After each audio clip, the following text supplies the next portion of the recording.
Estamos aqui hoje, eu vou fazer mais um vídeo aí, falando questão aí do Gênesis. Capítulo de Gênesis, capítulo 6.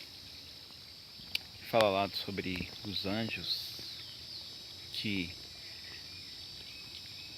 caídos, os anjos que vieram à terra e tiveram relações sexuais com as mulheres e aí produziram filhos híbridos chamados de Nefilins.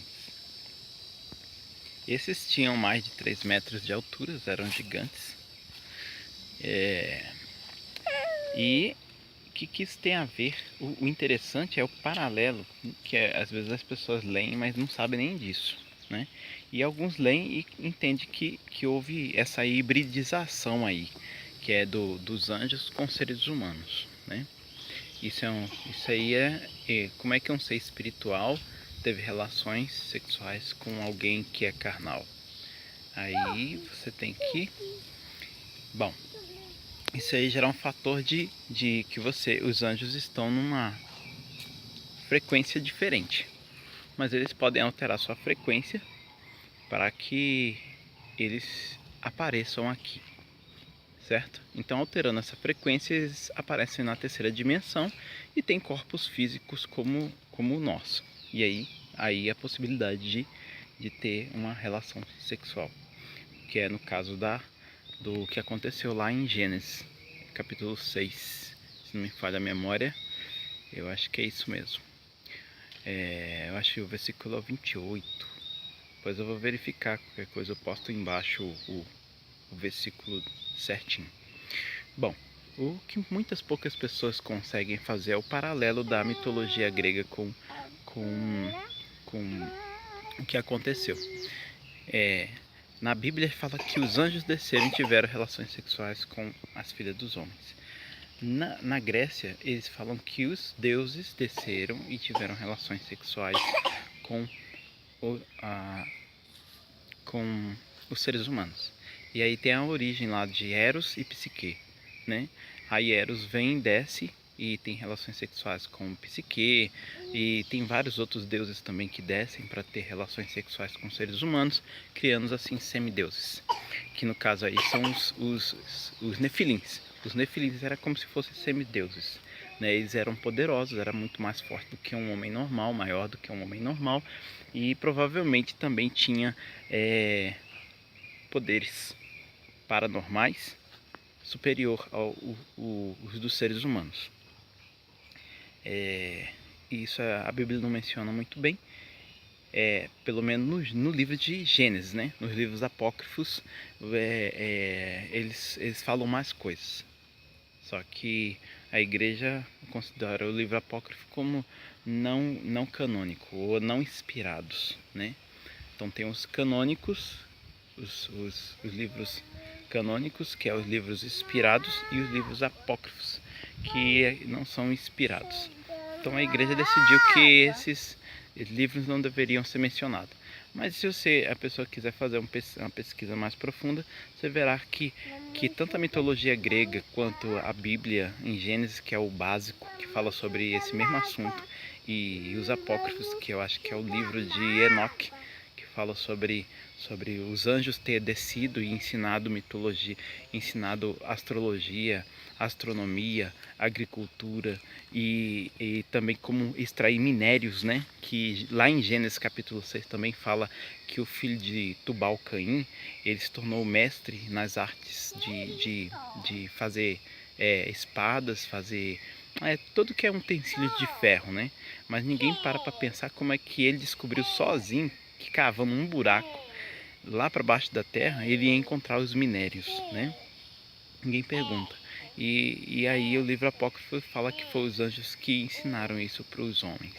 Ensinaram muita coisa, medicina e muitas outras coisas. Inclusive a medicina ayurvédica e essas medicinas milenar que tem a ver com a acupuntura, que trabalha em cima do campo energético, que é uma área que só agora que a ciência está começando a descobrir sobre a bioenergia, né, do corpo eletromagnético do corpo, que é através de um cara que fez uma máquina chamada Kirlian, que tira foto desse campo eletromagnético, que cada uma pessoa chama, outros chama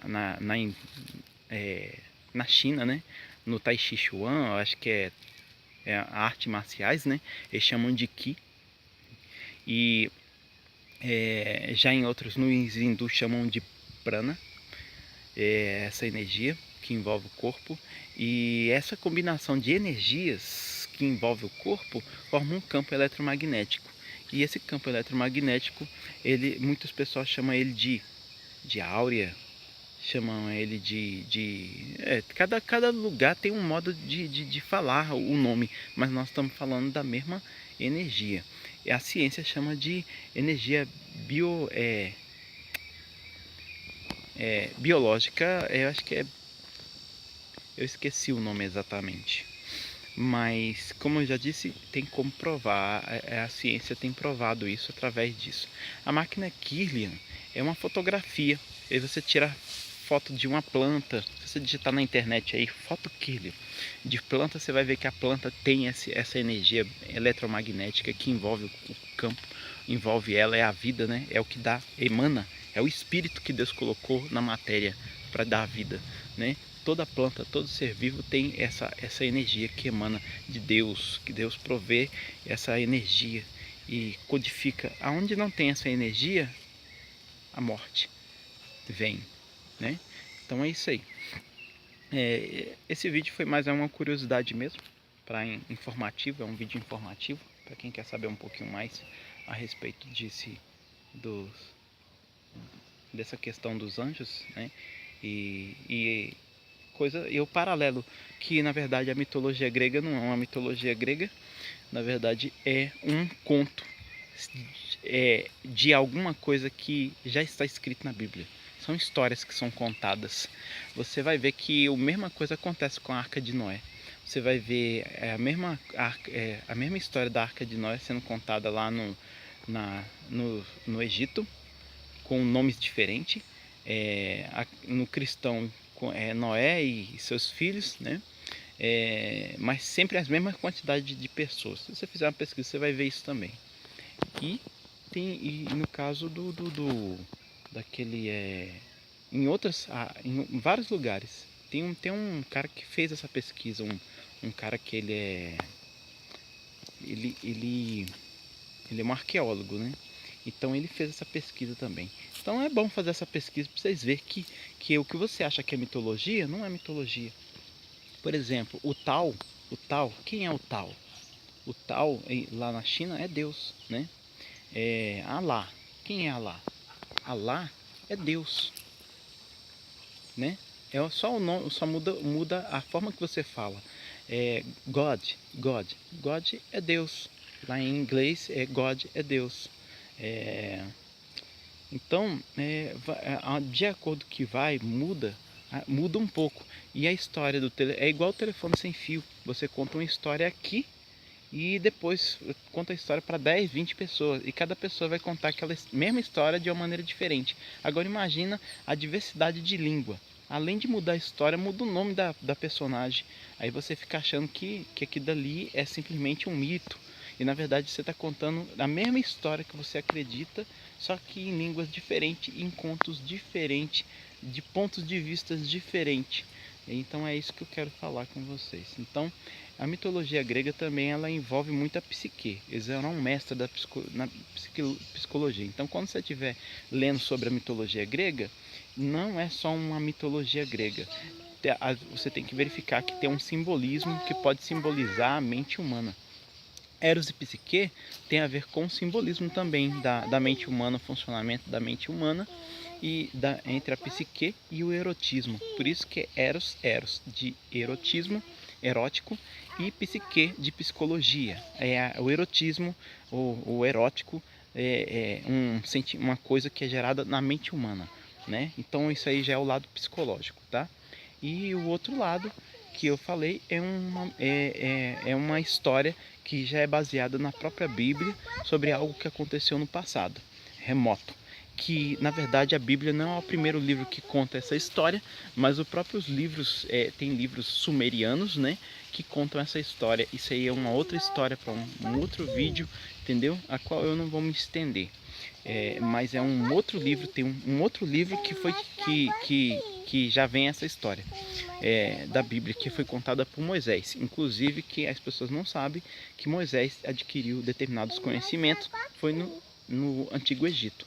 Então esse Antigo Egito tinha outros livros, e é esses livros que eu estou falando, que aí começa a iniciação sobre quando Deus criou o mundo e etc, que é um assunto bem profundo, mas que vai ficar para uma próxima vez, e eu vou verificar se eu devo ou não fazer esse vídeo, porque se trata de um assunto bem complexo, apesar que eu tenho fontes também, além desses, tem um cara que estudioso que estudou isso para nós, então a gente já tem umas coisas bem mastigadas aí por cientistas e arqueólogos a respeito disso, ok? Espero que vocês tenham gostado do vídeo e dá um like e até mais.